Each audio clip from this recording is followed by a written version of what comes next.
forgive me for this trap shit. Sergeant Smack make it backflip. Telly hanked it with the action. With the Vato speaking Spanish. Frank Matthews, how I vanish. Poof. Came back like I'm King Tut. Gold BBS is on a beamer. When Fat Cat was 10 queens up.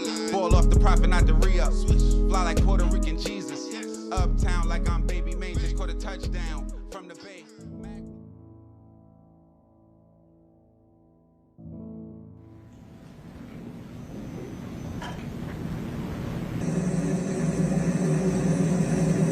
Take off. Yes, sir. The chain around his neck, is that the PRE chain? Yes, sir. The one that we saw in the exhibit? Yes, sir. And there's Marcus behind him? Yes, sir.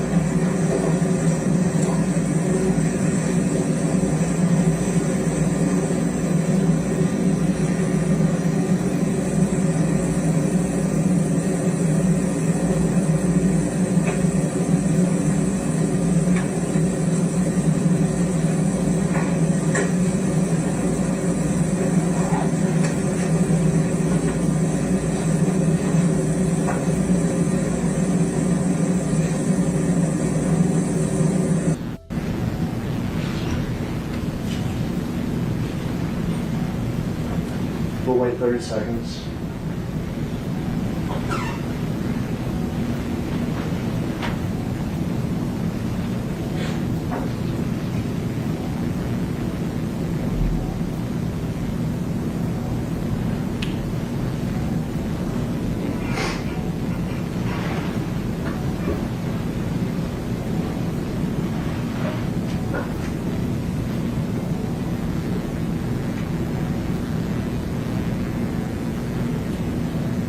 Stop it there.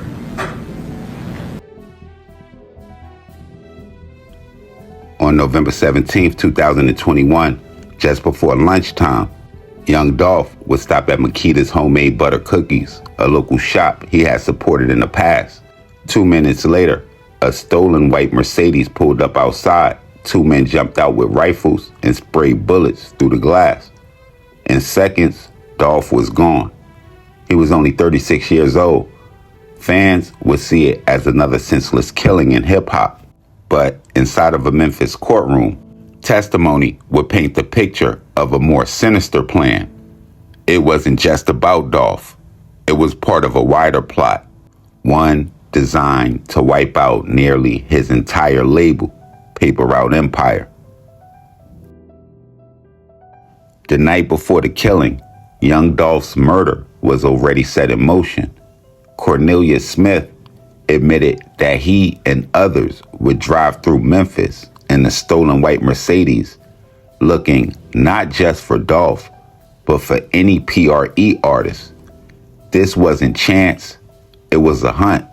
And by that night, they came close. A call had come in. Dolph had been spotted at a gas station, but by the time they got there, he was gone. But instead of disappointment, Smith would tell the court they felt confident. Over the phone, the men would say to each other, "Tomorrow we'll get lucky." And then less than 24 hours later, young Dolph would be dead. Young Dolph? But I ain't listening to his orders. I ain't know his orders. I listen to Dolph though. So, Govan was telling you about the turkey drive. Right. And just, I'm sorry. he was telling me to just, Were y'all together when he was telling you? right, at his house. It is happening. Did he mention the bounty? Did he mention the money? Well, we had already knew the prices on majority of their heads, basically. On everybody else doing the turkey drive, we had already knew the prices already, Including Dolph. including Dolph. And let's go to November the 16th of 2021. What were you and Justin doing that day? Well, he had called me up, came pick me up. We had went because they had a turkey drive in South Memphis somewhere. And me and him was out, we riding, trying to get one of the artists that day that was doing the drive down there. And as we was out there, I got out on foot. It was a lot of folks out there standing with guns with her. Justin was in the car.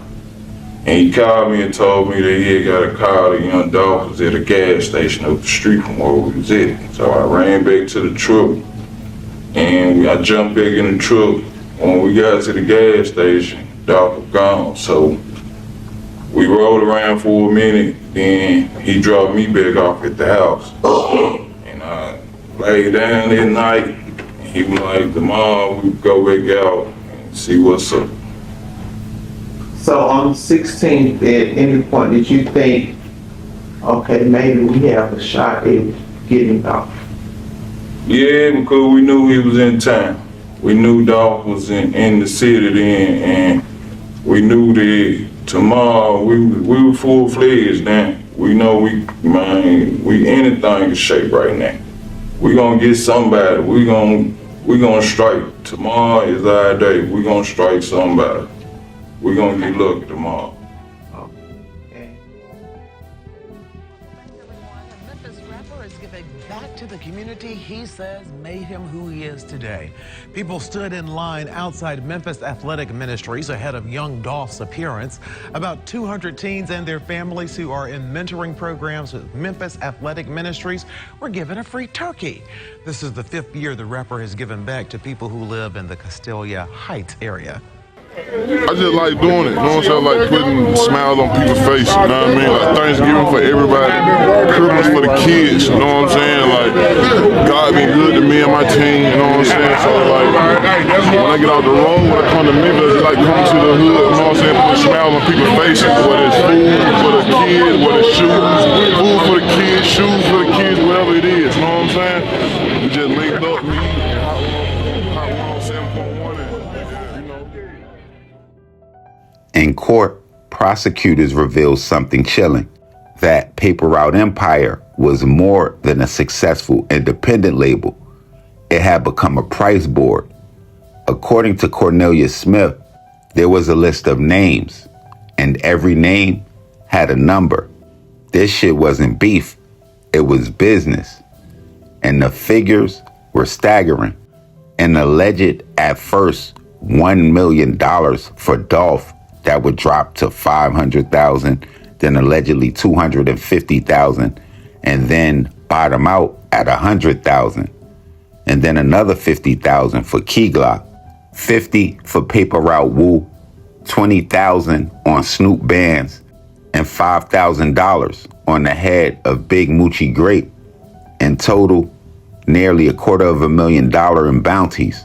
More than enough money to tempt any South or North Memphis shooter, and just enough to put just about the entire PRE label in the crosshairs. Well, he told me that, you know, it was a little bounty on a couple paper out here. Okay, I ain't understand nothing you said. It was a hit on, it was a hit at the time on a couple guys in paper out here, on paper out here or whatever. Okay, and what were some of those individuals' names, if you can recall?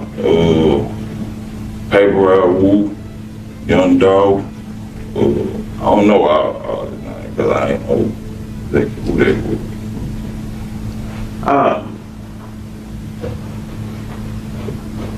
At what point did he mention the actual families, as you say?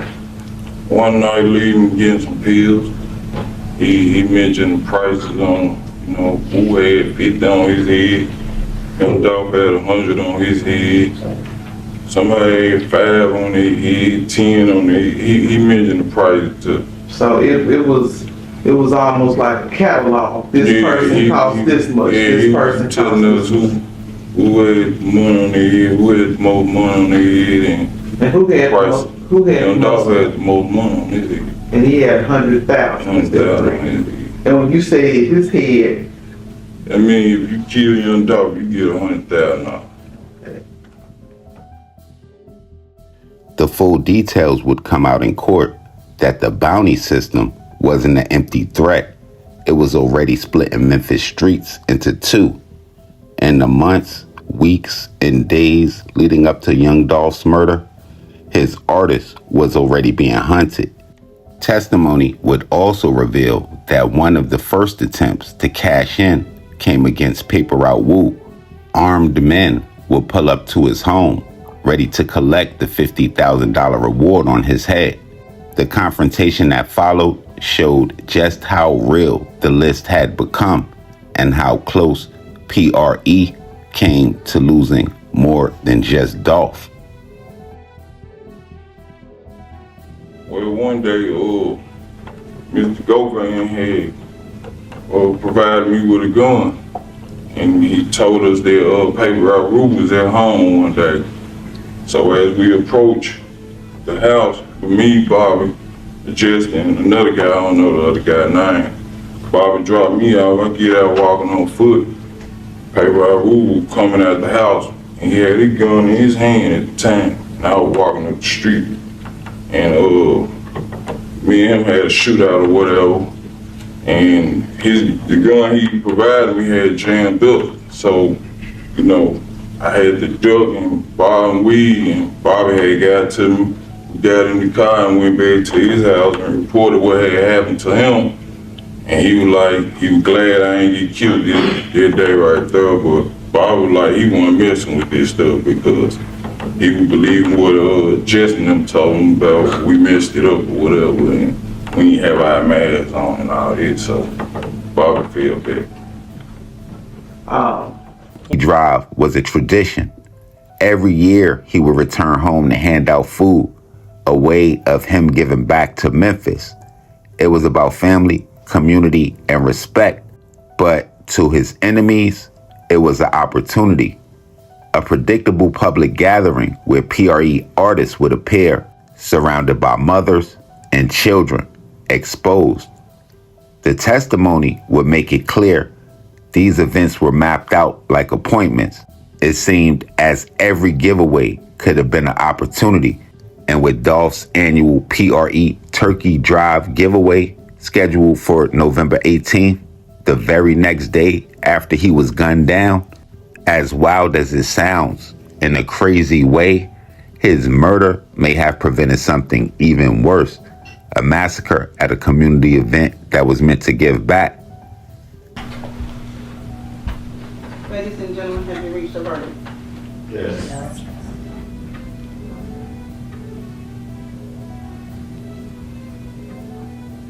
State of Tennessee versus Hernandez, Govan, count 1. We, the jury, found the defendant Hernandez Govan not guilty in count 1 of the indictment.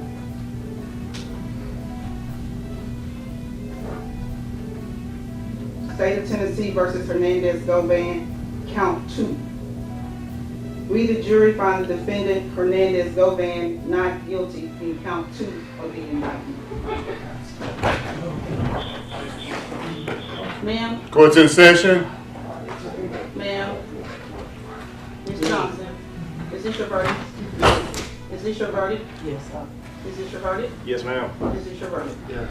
Is this your verdict? Yes, Your Honor. Is this your verdict? Yes. Is this your verdict? Yes. Is this your verdict? Yes, Your Honor. Is this your verdict? Yes. Is this your verdict? Yes. Is this your verdict? Is this your verdict? Yes, ma'am. Ladies and gentlemen of the jury, I want to thank you for your service this week. You've done exactly what the court asked you to do, which was to sit, listen to all the proof, and come to a decision. You are excused. Thank you. Jury is excused. Thank you. Excuse me? Go ahead, John. Prosecutors would go on to name Hernandez Govan as the mastermind, the man that would facilitate the hit. But the name of a person that would come up immediately following the arrest of the suspects in Dolph's murder, as well as repeatedly during court testimony, was Anthony Big Jook Mims, Yo Gotti's older brother. Jook was alleged to have financed the entire plot, but years after Dolph's death, in January of 2024, he would be murdered before he was ever implicated or could face trial, with his death forcing a lot of people to wonder what potential evidence may have died with him. And this is where more questions would come up, which would lead me to ask AI directly if Jook would have likely been indicted had he lived, with the answer being a nearly absolute yes, which led me to wonder, and now I want to ask y'all, do y'all think if investigators got access to Jook's phone, would they have found any text messages, emails, calls, or links tying the murder of young Dolph directly back to Yo Gotti himself? Or do y'all feel like with Jook being dissed just as much as Yo Gotti, and probably even more depending on how you look at it, as young Dolph really only talked about sleeping with Yo Gotti's baby mama, he kind of went in on Jook? Or do y'all think Dolph's death was part of a bigger plan that Gotti had some participation in? Y'all get downstairs and y'all let me know that.